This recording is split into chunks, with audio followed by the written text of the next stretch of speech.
নির্বাচনের প্রথম প্রার্থী তালিকা চূড়ান্ত করতে বিজেপির সদর দপ্তরে বৈঠক। বৃহস্পতিবার রাতে শুরু হয় ওই বৈঠক। প্রধানমন্ত্রী নরেন্দ্র মোদী, অমিত শাহ, জেপি নাড্ডা, রাজনাথ সিং সহ বিজেপির শীর্ষ নেতারা বৈঠকে উপস্থিত ছিলেন। সূত্রের খবর, ভোররাত পর্যন্ত এই বৈঠক চলে। আগামী 10ই মার্চের মধ্যে প্রথম পর্যায়ের প্রার্থী ঘোষণার কাজ সেরে ফেলতে চান বিজেপি নেতৃত্ব। প্রাথমিকভাবে 50 আসনের জন্য প্রার্থীদের নাম চূড়ান্ত করা হয়ে গিয়েছে বলে জানা গেছে।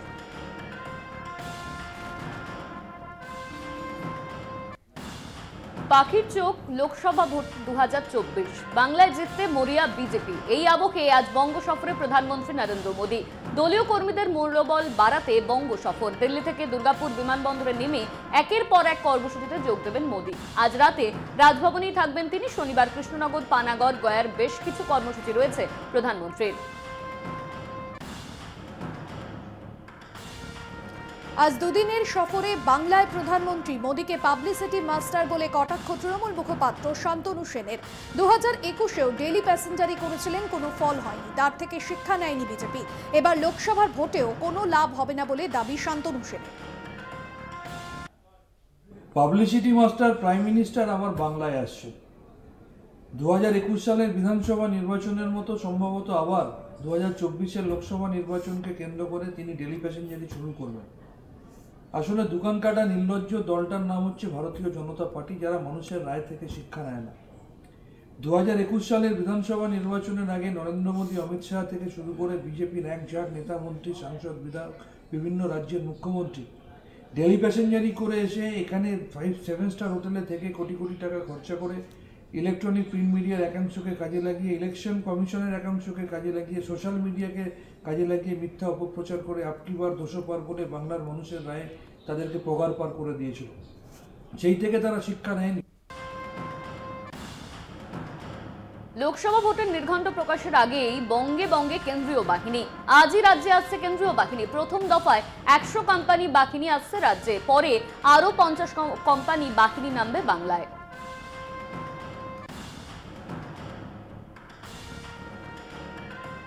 লোকসভা ভোটের আগে দলবদল। 24 ঘন্টার মধ্যে কংগ্রেস ছেড়ে বিজেপিতে যোগ দিলেন কৌস্তব বাগচি। বৃহস্পতিবার কলকাতায় বিজেপির দফতরে গিয়ে পদ্ম শিবিরে যোগ দিলেন পেশায় আইনজীবী কৌস্তব। শুভেন্দু অধিকারী, সুকান্ত মজুমদারের উপস্থিতিতে দলের পতাকা তুলে দেওয়া হয় কৌস্তবের হাতে।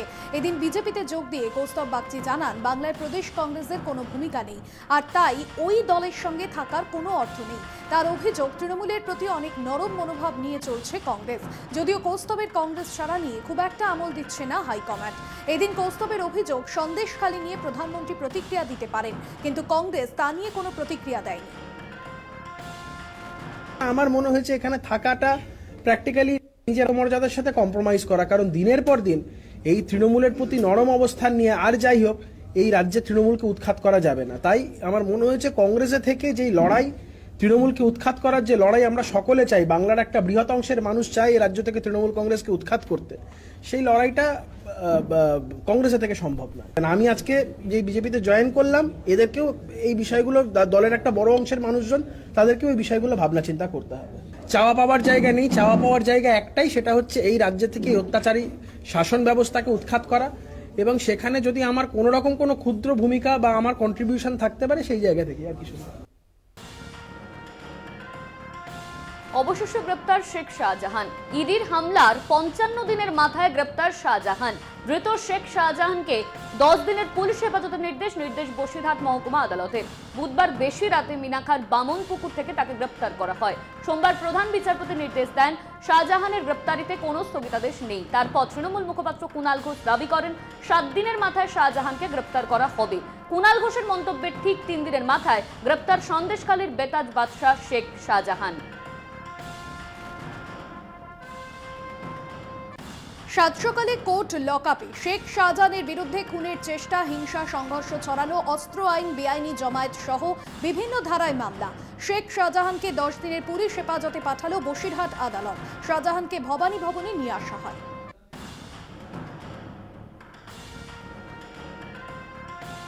সন্দেশখালীতে তল্লাশি অভিযানে গিয়ে আক্রান্ত হয় ইডি। 5ই জানুয়ারি সন্দেশখালীতে শাহজাহানের বাহিনীর হাতে আক্রান্ত হয় ইডি। শাহজাহানের নির্দেশে ইডির উপর হামলা। আদালতের সওয়ালে জানায় রাজ্য পুলিশ।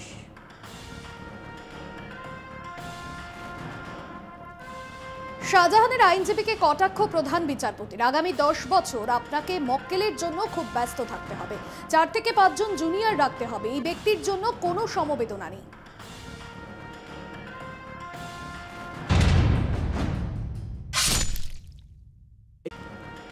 ঝাড়খণ্ড থেকে গ্রেপ্তার শিবু হাজরা ঘনিষ্ঠ গণধর্ষণের অভিযোগে গ্রেপ্তার আমির আলী গাজী। বসিরহাট মহকুমা আদালতে ম্যাজিস্ট্রেটের কাছে 2 মহিলা গোপন জবানবন্দি দেয়, যার ভিত্তিতে ধর্ষণের মামলা রুজু হয়। সেই অভিযোগের ভিত্তিতে ইতিমধ্যেই ঝাড়খণ্ড থেকে রাজ্য পুলিশ গ্রেপ্তার করে শিবু হাজরা ঘনিষ্ঠ আমির আলী গাজীকে। একমাত্র পলাতক ভানু মণ্ডল। 55 দিন নিখোঁজ থাকার পর মিনাখার বামনপুকুর থেকে গ্রেফতার সন্দেশখালীর বাঘ শেখ শাহজাহান। বসিরহাট মহকুমা আদালত 10 দিনের পুলিশ হেফাজত দিয়েছে। বাঘবন্দির খবর সন্দেশখালীতে পৌঁছতেই উৎসবে মেতে উঠেছেন গ্রামবাসীরা। একে অপরকে মিষ্টিমুখ করান মহিলারা লাল আবির ওড়ে আকাশে। অনেক মহিলাকে শঙ্খধ্বনি এবং উলুধ্বনিও দিতে দেখা যায়। খুবই খুশি, আমরা খুবই খুশি। কি করলেন সকাল থেকে? আমরা সিঁদুর খেলা করলাম, তারপরে মিষ্টি মুখ করা হলো, বাজি ফাটানো হলো সকাল থেকে। আমরা খুবই খুশি। জানি না, চলে গেছিলাম আমরা গান থেকে এসেছি, আমার স্বামীকে তুলে নিয়ে জোর করে মেরেছে, মেরে অজ্ঞান করে দিয়েছে। তার পরের দিনও হয়নি, ফের তুলে নিয়ে গেছে, বলে নদী পার করে চালান করে দেবো। আমি ভীষণ খুশি। শুধু তাও নয়, ওর সাগরের যারা এখানে আছে, যারা অত্যাচার চালাচ্ছে, খোকনাগুন, তপনাগুন, তারপরে তোমার লক্ষণাগুন, এরাই অত্যাধিক, তার অর্ডারে, শিবু হাজরার অর্ডারে অত্যাধিক অত্যাচার করেছে আমাদের উপরে। আমি কষ্ট করে গান করে জমি কিনেছি, আমার সেই জমি দখল দেয়নি। আমার স্বামীকে খুন করে গেছে তার ছোট ভাই, তাকে জোর করে বাড়ির রাস্তার উপরে জায়গা দিয়েছে। আমি ভীষণ খুশি, এবং তার সাগরেদরাও শাস্তি পাক, এটা আমি চাই তারা শাস্তি পাক। বাদশা গ্রেপ্তার হতেই সন্দেশখালী ও নাজাতের 49টি জায়গায় নতুন করে 144 ধারা জারি। আটো পুলিশ নিরাপত্তা ব্যবস্থা। গ্রেপ্তারির খবর ছড়াতেই আবির খেলা মিষ্টিমুখ।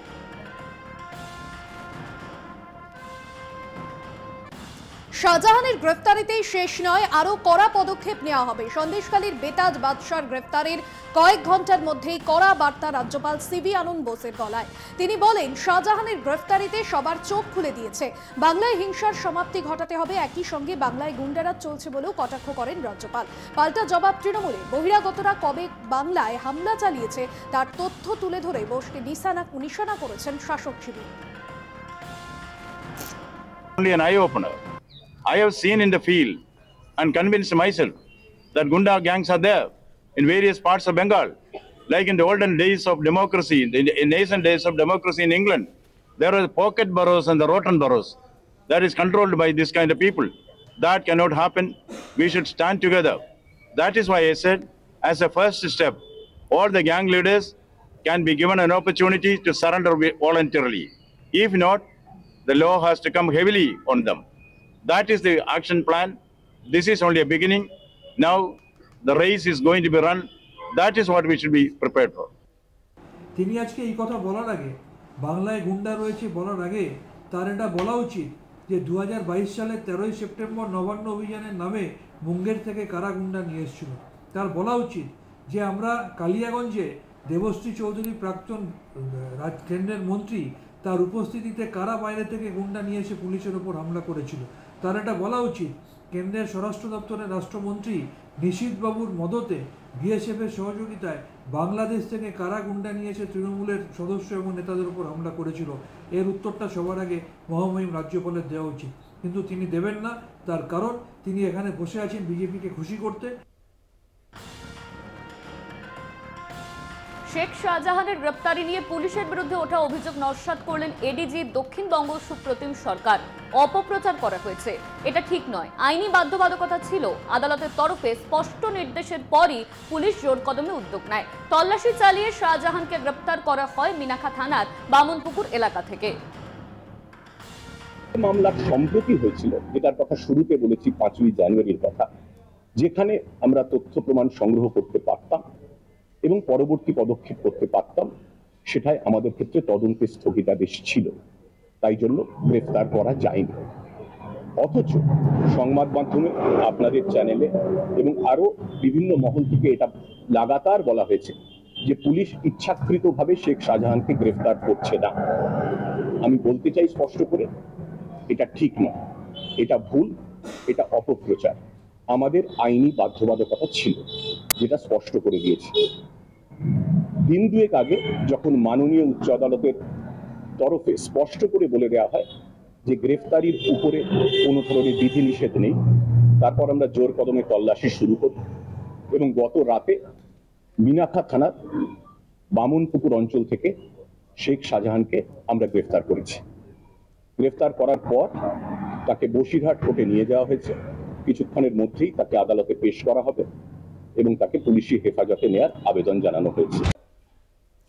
শাহজাহানের গ্রেফতারি নিয়ে ইডির বিরুদ্ধে প্রশ্ন তুললেন এডিজি দক্ষিণবঙ্গ সুপ্রতিম সরকার। রাজ্য পুলিশের বাধ্যবাধকতা ছিল, কিন্তু ইডি শাহজাহানকে গ্রেফতার করতে উদ্যোগী হলো না কেন? প্রশ্ন এডিজি দক্ষিণবঙ্গ সুপ্রতিম সরকার।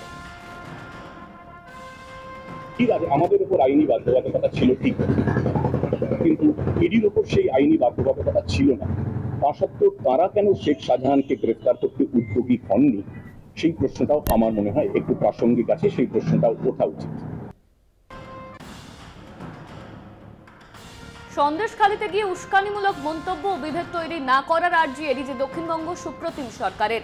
রাজনৈতিক ব্যক্তিত্ব ও জনপ্রতিনিধিদের কাছে আর্জি। এডিজি জানান, কয়েকজন জনপ্রতিনিধি পুলিশের বিরুদ্ধে বিদ্বেষমূলক, প্ররোচনামূলক ও উস্কানিমূলক মন্তব্য করছেন। কারো ধর্মীয় বিশ্বাসে যাতে আঘাত না লাগে তার আবেদন জানান এডিজি। দেখতে পাচ্ছি সন্দেশখালীতে নানা রকম 144 জারি আছে, অনেকে আসছেন জনপ্রতিনিধিরা, কিন্তু তাদের মধ্যে আগেও এটা বলেছি, আরো একবার বলতে চাই যে জনপ্রতিনিধিদের কেউ কেউ পুলিশের বিরুদ্ধে বিদ্বেষমূলক, উস্কানিমূলক, প্ররোচনামূলক মন্তব্য করেছেন আপনারা জানেন, এবং এমন কিছু মন্তব্য করা হয়েছে যাতে মানুষের ধর্মীয় বিশ্বাসে, ধর্মীয় ভাবাবেগে আঘাত লাগে এবং যাতে একটা ভেদাভেদের বাতাবরণ তৈরি হয়। এটা আমাদের পক্ষে অত্যন্ত পীড়াদায়ক। কাজটা তো নিন্দনীয় বটেই, কিন্তু আমাদের পক্ষে অত্যন্ত পীড়াদায়ক। আমরা এটুকুই আশা করব যে জনপ্রতিনিধিদের একাংশ এমন মন্তব্য করা থেকে বিরত থাকবেন ভবিষ্যতে, যাতে মানুষে মানুষে ধর্মীয় ভাবাবেগ নিয়ে কোনো ধরনের বিভেদ, জাতিগত, ধার্মিক কোনো ধরনের কোনো বিভেদ তৈরি নয়, এটা আমরা আশা রাখবো। শেখ শাহজাহানের গ্রেফতারিতে দলকেই কৃতিত্ব দিলেন তৃণমূল মুখপাত্র শান্তনু সেন। তৃণমূল কংগ্রেস দলগতভাবে এবং সরকার প্রশাসনিকভাবে রাজধর্ম পালন করতে পারে বলে জানান তৃণমূল মুখপাত্র শান্তনু সেন। কথা নয়, কাজে করে দেখায় জোড়াফুল শিবির, মন্তব্য তৃণমূল নেতা।